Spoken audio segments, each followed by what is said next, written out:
Yo, what's up mga kaibigan? Nalina tayo magkwentuhan. Sa first half ng Game 1 ng NBA Finals ay nagtala ng 19 turnovers ang Indiana Pacers. Subalit sa second half ay nalimit lamang nila ito sa 5. So ano ba ang ginawang adjustment ng Pacers? Well, kung pinapanood nyo nga ang buong playoffs, ang OKC, ang kanilang depensa ay pwede mong ihalin tulad sa mga isda.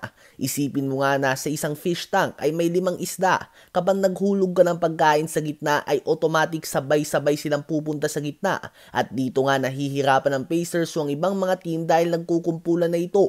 Ang OKC ay may switch everything defense at automatic na health defense. So ano ba ang ginawa ng Pacers? Ito ay ang simpleng pick and roll. Mag-i-screen lamang ang big man, si Siakam o kaya naman si Turner, minsan si Toppin kay Nembhard o Haliburton. Ang tendency nga nito ay malilipat si Cason Wallace o kung sinong mas maliit na defender sa big man ng Pacers. At dahil mismatch na ito ay nag-cheat na ang depensa sila Lu Dort at Alex Caruso dahil handa na itong tumulong. With the right spacing ay na-open ang mga shooters dahil sa madalas na overhelp o overcommit ng help defenders ng OKC Thunder. Gawin nating halimbawa ang play na ito. Si Miles Turner ay nasa deep corner, ganun din si Nesmith. Dahil nga sa limitless range si Haliburton, 3-point si Turner at Toppin, hindi dapat mag-help ang OKC. Subalit dahil ito nga nakasanayan nila ay open na si Toppin at open din si Nesmith. At si Cason Wallace naman ay nalagay sa sitwasyon kung saan kailangan niyang mamili sa tatlo. At nagawa ito ng Pacers dahil sa proper spacing at 5-out offense. The very next play, another pick and roll. Kung iisipin ay open na si Toppin dito dahil wala nga nag-help. Subalit dahil ang unang tingin nga ni Hali ay kay Toppin ay nag-take ng one step si Hardenstein away kay Turner at naging sapat na itong espasyo.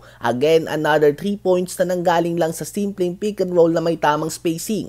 Sa play din na ito, kung titingnan nyo nga ay napakadaming open. Mapasiyakam o Nesmith man ito dahil si Jalen Williams ay nakaabang na sa pinta to help sa big man na nag-roll. Kaya naman ang tendency, another open 3-pointer mga kaibigan. Madalas ay nakakagawa ng adjustments na ganito ang isang team matapos ang isa o dalawang laro. Subalit after one half labang ay naka-adjust agad ang Indiana Pacers at malaking credit nga sa kanilang coaching staff. Nakadepende na lang nga kay Haliburton at Nembhard kung paano sila gagawa ng tamang base sa depensa.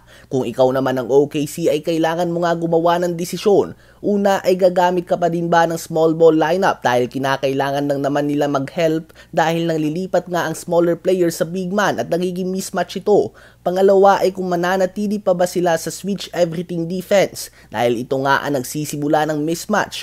Kung hindi naman sila magsiswitch ay open nga ang roller at mapipilitan na mag-help ang weak side defender. So battle of adjustments na lang talaga for both teams. Subalit ito nga ang mahirap sa Pacers dahil sa 5-out offense sila ay hindi magawa ng OKC na hayaan lang ang shooter nang hindi ito pinagbabayaran. Ano ba ang masasabi nyo tungkol dito?